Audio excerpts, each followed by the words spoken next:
ಬಿಡ್ತಾಳ. ಆಕೆಯು ಕೂಡ ಸ್ನಾನ ಮಾಡಿ ಲಿಂಗ ಪೂಜೆ ಮಾಡ್ಕೋಬೇಕಂತ ಜಗಲಿಗೆ ಬಂದ.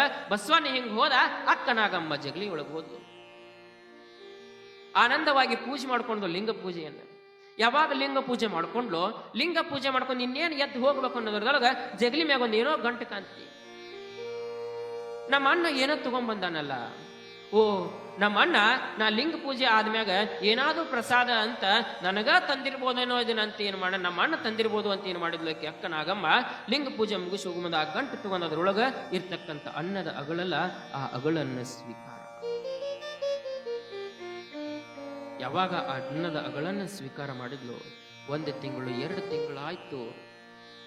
2 ತಿಂಗಳು ಆದ ಮೇಲೆ 3ನೇ ತಿಂಗಳು ಅಕ್ಕ ನಾಗಮ್ಮನಿಗೆ ಗರ್ಭ ನಿಲ್ತು. ಕಲ್ಯಾಣದಲ್ಲೆಲ್ಲ ವಿಚಿತ್ರವಾಗಿರ್ತಕ್ಕಂಥ ಶುದ್ಧಿ. ರಾಜನಿಗೆ ಹೋಗಿ ಹೇಳ್ತಾರ, ಬಿಜ್ಜಳನಿಗೆ ದೂರನ್ನ ಕೊಡ್ತಾರ. ಯಾಕೆ ದೂರ ಕೊಡಕಂತ ಒಬ್ರು ಇರ್ತಾರಲ್ಲ ಯಾವಾಗಲೂ ಕೂಡ. ಬಸವಣ್ಣನ ಜಗ್ಗಬೇಕ, ಬಸವಣ್ಣನ ಕಾಲು ಹಿಡಿದು ಎಳಿಬೇಕ, ಬಸವಣ್ಣ ಬೆಳಿಬಾರ್ದ, ಅವನ ಜಗ್ಗಿ ಒಗೆಯಬೇಕಂತ ಕಲ್ಯಾಣದಾಗ ಒಂದಿಷ್ಟು ಮಂದಿ ಕಾಯ್ತಿದ್ರು. ಅದರೊಳಗ ಪ್ರಮುಖವಾಗಿರ್ತಕ್ಕಂಥವನು ಯಾರ್ರೀ? ಕೊಂಡಿ ಮಂಚನ್ನ. ಹೆಸರ ಹೆಂಗಿಟ್ಟಾರ ನೋಡು, ಕೊಂಡಿ ಮಂಚನ್ನ. ಇಂಥ ಕೊಂಡಿಗಳು 12ನೇ ಶತಮಾನದೊಳಗಲ್ಲ, ಎಲ್ಲಾ ಶತಮಾನದೊಳಗೂ ಅದಾವ, ಈಗೂ ಅದಾವ ಕೊಂಡಿಗಳು. ಅವು ಎಲ್ಲಿ ಹೋದ್ರು ಬಿಡಂಗಿಲ್ಲ, ಅವು ಕೊಂಡಿ ಮಂಚನ್ ಅಂತವ್ರು ಈಗನೂ ಅದಾರ, ಆಗೂ ಇದ್ರು. ಮತ್ ದೂರ ಇರಂಗಿಲ್ಲ, ಅವ್ರು ನಮ್ಮ ಮಗ್ಳ ಇರ್ತಾರ. ಮತ್ ನೀವೇನ್ರ ಜಗಳಾಡಿಗಿದ್ದೀರಿ, ಮತ್ ಮುಂದಿರ ಅವ್ರ ಮಗ್ಳ ಅದಾರ ಅಂದ್ರ ಹೇಳಾಕತ್ತಾರ ಅಂದ್ರೆ ನಮ್ಮ ಕಣ್ಣಿಗೆ ಕಾಂತಿರ್ತಾರ ಅಂತ. ಹಂಗ ಏನು ಕೊಂಡಿ ಮಂಚನ್ನ ಹೋಗಿ ಬಿಜ್ಜಳನಿಗೆ ಹೇಳ್ತಾನ, ಬಿಜ್ಜಳ ಮಹಾರಾಜ, ಕಲ್ಯಾಣ ಅನ್ನೋದು ಹಾಳಾಗಕತ್ತೈತಿ. ಕಲ್ಯಾಣದೊಳಗೆ ನೀವು ಶಿವಶರಣವ್ರ ಹತ್ತೇನು ಮ್ಯಾಗ ಇಟ್ಟಿರಲ್ಲ, ಅಂತ ಶರಣ ಎಂತೆಂತ ಕೆಲಸ ಮಾಡಾಕ್ತಾರ ಗೊತ್ತೈತೇನೋ ನಿನಗ? ಬಸವಣ್ಣ ಬಸವಣ್ಣ ಬಸವಣ್ಣ ಅಂತ ಮ್ಯಾಗ ಕುಂದಿರ್ಸ್ಬಿಟ್ಟಿ, ಅವನ ತಲೆ ಮ್ಯಾಗ ಕುಂದಿರ್ಸು ಬಂದಿ. ಆದ್ರ ಇವತ್ತು ಕಲ್ಯಾಣ ಎಲ್ಲಾ ಜನ ಹಾಳಾಗಕತ್ತೈತಿ, ಸಮಾಜ ಹಾಳಾಗಕತ್ತೈತಿ. ಯಾಕ್ರಿ ಏನಾತು ಅಂತ ಕೇಳಿದ ರಾಜ. ಯಾಕಂತ ಕೇಳ್ತಿಲ್ಲಪ್ಪ, ಗೊತ್ತಿಲ್ಲ ನೋ ರಾಜ. ಮಹಾಮನೆಯೊಳಗ ಬಸವಣ್ಣನ ಅಕ್ಕ ನಾಗಮ್ಮ ಗರ್ಭಿಣಿ ಆಗ್ಯಾಳಂತ್ರಿ, ಗರ್ಭಿಣಿ.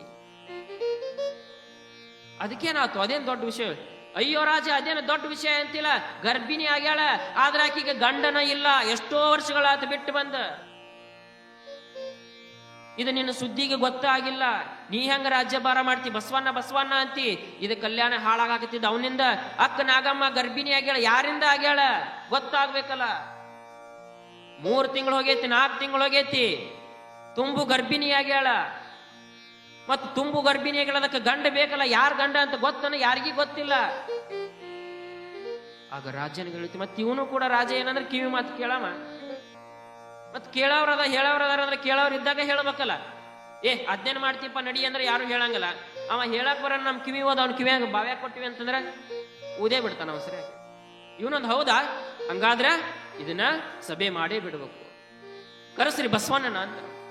ದೂರ ಹೋಗ್ತದ, ಬಸವಣ್ಣನ ಕರೆಸ್ತಾರ.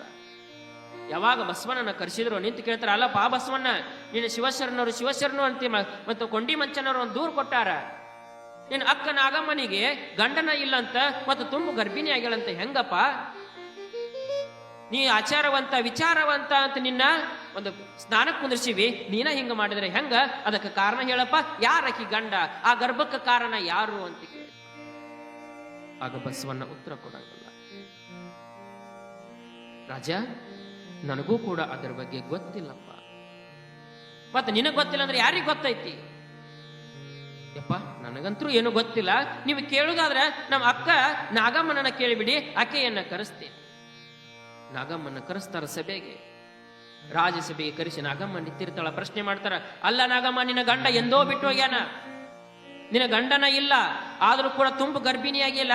ಈ ಗರ್ಭಕ್ಕೆ ಕಾರಣ ಯಾರು? ಯಾರಿಂದ ಹುಟ್ಟೈತಿ ಈ ಗರ್ಭ ಅಂತ ನೀ ಇವತ್ತ ಈ ರಾಜಸಭೆಯೊಳಗ ಉತ್ತರ ಕೊಡಬೇಕು ಅಂದ ರಾಜ. ಆಕೆ ಎಷ್ಟು ಗಟ್ಟಿ ಇದ್ಲು ನೋಡು, ಶಿವಶರಣರು ಎಷ್ಟು ಗಟ್ಟಿ ಇದ್ಲು. ನಾಗಮ್ಮ ಅಂತಾಳ, ಯಪ್ಪ ರಾಜ, ರಾಜ ಪ್ರತ್ಯಕ್ಷ ದೇವತಃ ಅಂತಾರ. ನೀನು ದೇವರ ಸ್ವರೂಪ, ನಿನ್ನ ಮುಂದೆ ನಾ ಯಾಕೆ ಸುಳ್ಳು ಹೇಳಿ? ನನ್ನ ಬಾಯಿಂದ ಏನಾದ್ರು ಬಂದ್ರ ನಿನಗ ಸುಳ್ಳು ಅನಿಸ್ಬೋದಪ್ಪ, ಆದ್ರೆ ಇದಕ್ಕೆ ನಾ ಉತ್ತರ ನಾ ಕೊಡಂಗಿಲ್ಲಪ್ಪ. ಇದಕ್ಕೆ ಉತ್ತರ ನಾ ಕೊಡಂಗಿಲ್ಲ. ನನ್ನ ಗರ್ಭದೊಳಗಿರ್ತಕ್ಕಂಥ ಕೂಸನ್ನ ನೀ ಪ್ರಶ್ನೆ ಮಾಡು, ಅದ ಉತ್ತರ ಕೊಡ್ತತಿ. ನಗಾಕತ್ತರ ಇರೋರೆಲ್ಲರೂ. ಹುಚ್ಚ ಹಿಡ್ದತ್ತಿಗೆ ನಾಗಮ್ಮಗ ಹುಚ್ಚ. ಗರ್ಭದೊಳಗಿರ್ತಕ್ಕಂಥ ಕೂಸು ಉತ್ತರ ಕೊಡ್ದತ್ತ. ಕೂಸು ಏನಿದೆ ಆಟ ಹಚ್ಚಿರನ? ಇಬ್ರು ಅಕ್ಕ ತಂಗಿ ಸೇರ್ಕೊಂಡು ಏನ್ ಅನ್ನಕತ್ತೀರಿ ನೀವು? ಈ ಸಭೆಗೆ ಒಂದು ಗೌರವ ಇಲ್ಲ ಅಂತ ಬೇಯಾಗ ಅಂತಾಳ. ಇಲ್ರಪ್ಪ, ನಾ ಯಾಕೆ ಸುಳ್ಳು ಹೇಳಿ? ಪರೀಕ್ಷೆ ಮಾಡಿಬಿಡ್ರಲ್ಲಪ್ಪ, ಯಾಕೆ ನಾ ಸುಳ್ಳು ಹೇಳಿ? ನನ್ನ ಗರ್ಭಕ್ಕೆ ನೀವು ಪ್ರಶ್ನೆ ಮಾಡಿ ಆ ಗರ್ಭ ಉತ್ತರ ಕೊಡ್ಲಿಕ್ಕಂದ್ರೆ ನಾ ಉತ್ತರ ಕೊಡ್ತೀನಿ ಅಂದ್ಲ. ಅಷ್ಟು ಧೀರತನ ಆಕೆಗೆ, ಶರಣಿಗೆ. ಆಗ ಬಿಜ್ಜಳ ರಾಜ ಒಂದೆರಡು ಹೆಜ್ಜೆ ಮುಂದೆ ಬರ್ತಾನ. ನಾಗಮ್ಮನ ಮುಂದೆ ನಾಗಮ್ಮ ನಿಂತಿರ್ತಾಳ.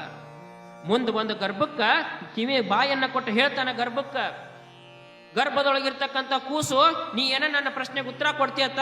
ಕೊಡು ನೋಡೋಣ. ಹಂಗಾದ್ರೆ ಈ ಗರ್ಭದೊಳಗ ನೀ ಬಂದಿಯಲ್ಲ, ನೀ ಇಲ್ಲಿ ಬರ್ಬೇಕಾಗಿತ್ತಂದ್ರ, ನೀ ಇದ್ರೊಳಗೆ ಹುಟ್ಟಬೇಕಾಗಿತ್ತಂದ್ರ ಕಾರಣ ಯಾರು ಅಂತ ಹೇಳು ಅಂದಾಗ ಆ ಗರ್ಭ ಮಾತಾಡ್ತೈತಿ, ನಾ ಈ ಗರ್ಭದೊಳಗ ಬಂದಿನಿ ಅಂತ ಯಾವ ಕಾರಣ ನನಗೆ ಯಾರಂತಂದ್ರ, ಯಾವ ಈ ಶಿವಶರಣರಾಗಿರ್ತಕ್ಕಂಥ ಕಲ್ಯಾಣದೊಳಗ ಪ್ರತಿನಿತ್ಯವೂ ಕೂಡ ಪ್ರಸಾದವನ್ನ ಕೊಡ್ತಕ್ಕಂಥ ಕಕ್ಕಯ್ಯನವರ ಮಿಕ್ಕ ಪ್ರಸಾದದಿಂದ ಹುಟ್ಟತಕ್ಕಂಥ ಕೂಸು ನಾನು ಅಂತ ಗರ್ಭ ಉತ್ತರ ಕೊಡ್ತೇನೆ. ಯಾವಾಗ ಗರ್ಭ ಹುಟ್ಟ ಕೊಡ್ತೀವೋ ಇಡೀ ರಾಜಸಭೆ ದಂಗಾಗಿ ಬಿಡ್ತತಿ. ಅವತ್ತು ಆ ಗರ್ಭದೊಳಗೆ ಹುಟ್ಟಿರ್ತಕ್ಕಂಥ ಕೂಸು ಬೇರೆ ಯಾವುದು ಅಲ್ಲ, ಅದು ಅವಿರಳ ಜ್ಞಾನಿಯಾಗಿರ್ತಕ್ಕಂಥ ಚೆನ್ನ ಬಸವಣ್ಣ ಕಕ್ಕಯ್ಯನವರ ಮಿಕ್ಕ ಪ್ರಸಾದದಿಂದ ಹುಟ್ಟಿರ್ತಕ್ಕಂಥವನ, ಕಕ್ಕಯ್ಯನವರ ಮಿಕ್ಕ ಪ್ರಸಾದದಿಂದ ಅಂತ. ಅದಕ್ಕೆ ಆ ಪ್ರಸಾದದಿಂದ ಹುಟ್ಟಿರ್ತಕ್ಕಂಥವನು ಚೆನ್ನ ಬಸವಣ್ಣ ಅಪರೂಪದ ಜ್ಞಾನಿ. ಅದಕ್ಕೆ ಅವಿರಳ ಜ್ಞಾನಿ ಅಂತ ಕರೆದ್ರೆ ಚೆನ್ನ ಬಸವಣ್ಣನಿಗೆ. ಕಲ್ಯಾಣದೊಳಗೆ ಯಾವ್ದಾದ್ರೂ ಒಂದು ವಿಷಯದ ಬಗ್ಗೆ ಚರ್ಚೆ ನಡೀತು ಅಂತಂದ್ರೆ ಅನುಭವ ಮಂಟಪದೊಳಗ ಅಲ್ಲಮ್ಮ ಪ್ರಭು ದೇವರ ಸ್ವತಃ ಹೇಳ್ತಿದ್ರಂತ, ಚೆನ್ನ ಬಸವಣ್ಣ ಎತ್ತು ನಿತ್ತು ಒಂದು ಮಾತು ನುಡ್ದ ಅಂದ್ರೆ ಸಾಕು, ಚೆನ್ನ ಬಸವಣ್ಣ ನುಡ್ದಿದ್ದ ಸತ್ಯ, ಚೆನ್ನ ಬಸವಣ್ಣ ನುಡಿದಿದ್ದು ನಿತ್ಯ, ಅವ ಸತ್ಯ, ಅವ ಹೇಳ್ಯಾನಂದ್ರ ಮುಂದೆ ಮಾತ ಇಲ್ಲ. ಅಷ್ಟೊಂದು ಜ್ಞಾನಿ ಚೆನ್ನ ಬಸವಣ್ಣ. ಆದ್ರೆ ವಯಸ್ಸಿನೊಳಗ ಎಲ್ಲರಿಗಿಂತಲೂ ಕೂಡ ಸಣ್ಣವನಾದ್ರೂ ಕೂಡ ಅವನ ಜ್ಞಾನ ಅಪಾರವಾಗಿರ್ತಕ್ಕಂಥ ಜ್ಞಾನವನ್ನ ಹೊಂದಿರತಕ್ಕಂಥವನು. ಚಿಕ್ಕ ವಯಸ್ಸಿನೊಳಗ ಅನುಭವ ಮಂಟಪದ ಅಧ್ಯಕ್ಷನಾಗಿರ್ತಕ್ಕಂಥವನು ಚೆನ್ನ ಬಸವಣ್ಣ. ಇಷ್ಟು ಶಕ್ತಿ ಬರಬೇಕಾಗಿತ್ತಂದ್ರೆ ಕಾರಣ ಏನು? ಅವನು ಕಾರಣ ಪ್ರಸಾದದ ಶಕ್ತಿ. ಆ ಪ್ರಸಾದದ ಶಕ್ತಿಯಿಂದ ಅಷ್ಟೊಂದು ಜ್ಞಾನವನ್ನು ಹೊಂದಿರತಕ್ಕಂಥವನು ಚೆನ್ನ ಬಸವಣ್ಣ. ಎದರಿಂದ ಹುಟ್ಟಿರ್ತಕ್ಕಂಥವನ್ರಿ? ಕಕ್ಕಯ್ಯನವರ ಮಿಕ್ಕ ಪ್ರಸಾದ. ಅದು ಕೇವಲ ಒಂದು ಅನ್ನದ ಅಗಳಿನಿಂದ.